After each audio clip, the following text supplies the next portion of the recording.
Okay, the track's been relayed. I've used most of the old track, but some new track as well.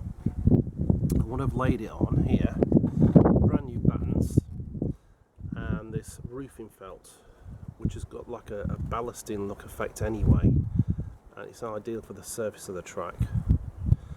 Down here I've rebuilt the returning loop, put some new stilts in there. So basically goes all the way around there, needs tidying up. Back up here.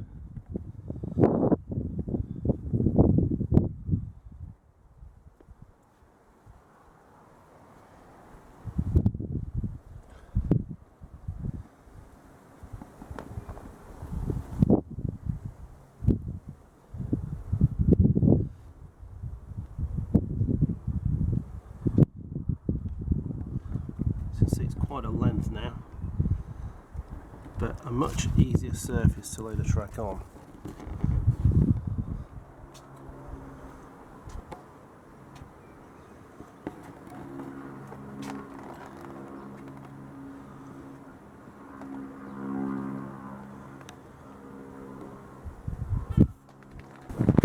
What I've done here, every join I've actually wired and soldered the two connecting parts of the track all the way around, so you've got continuous flow of electricity running through there.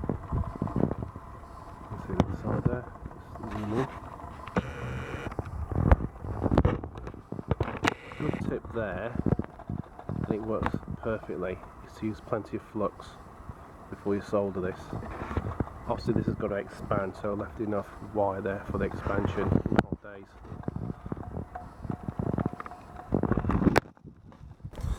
What I've also done here as well, I've bought some of the Pico fish plate connectors that are already pre-wired on each of the joins here.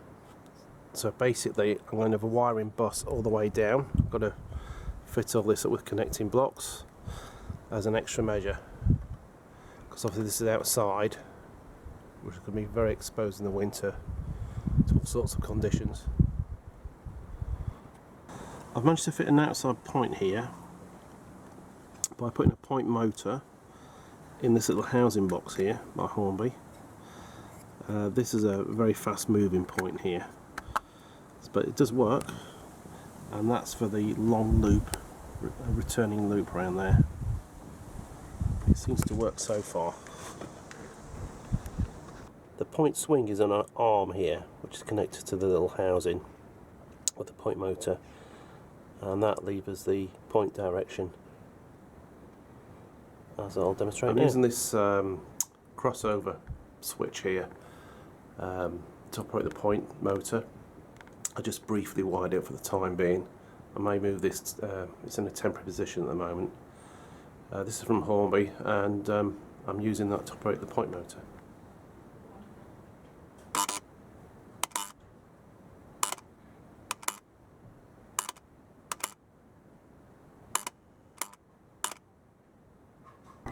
I'll just demonstrate on this spare point I have here what I've had to do, because I've got the reversing loop module outside on the outside point.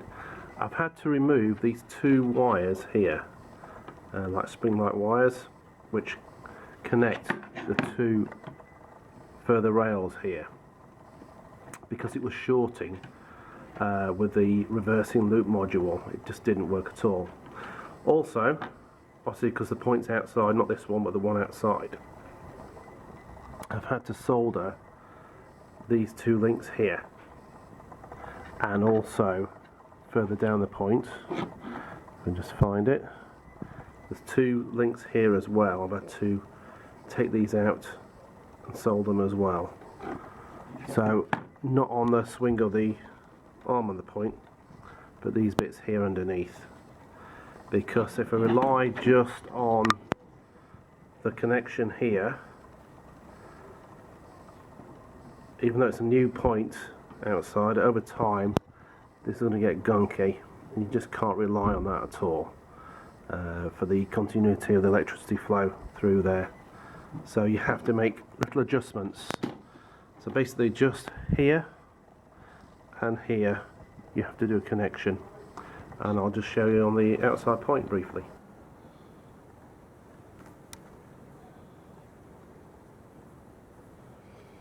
And there's the soldered joints.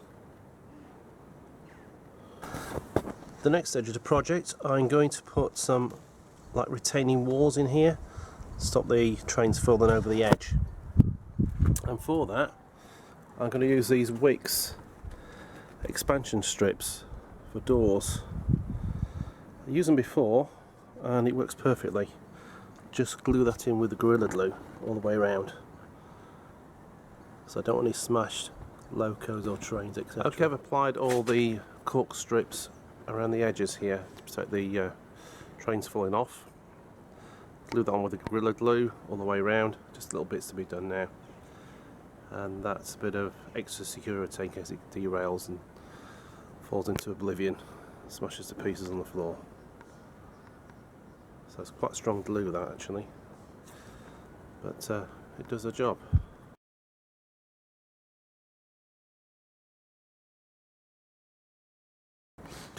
Just show you with the heat here, with the extreme heat we've had over this summer so far, I've actually had a track blown.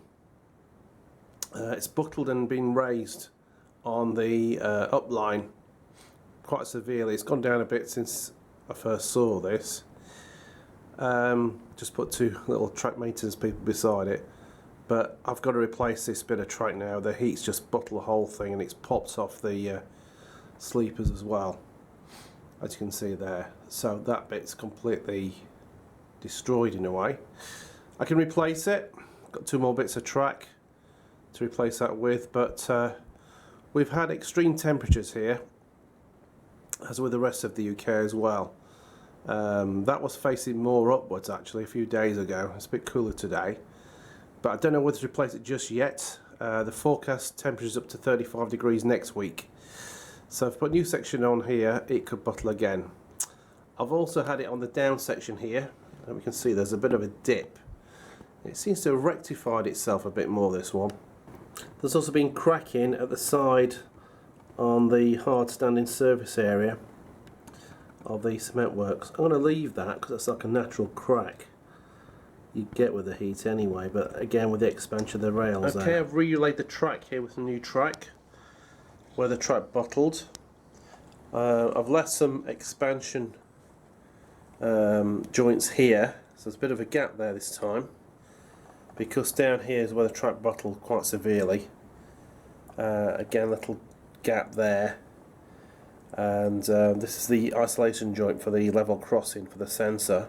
That's where it the track went upwards, where it bottled. So it's been extreme heat this year, so I've got to put those in place, see how it goes. I might have to alter it again.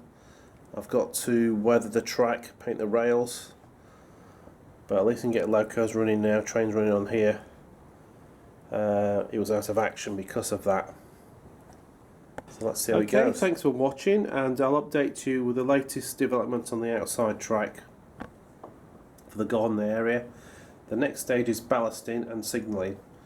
To be honest, it's been too hot to do any of that recently, so when it cools down a bit, I'll get back to it again. Thanks for watching.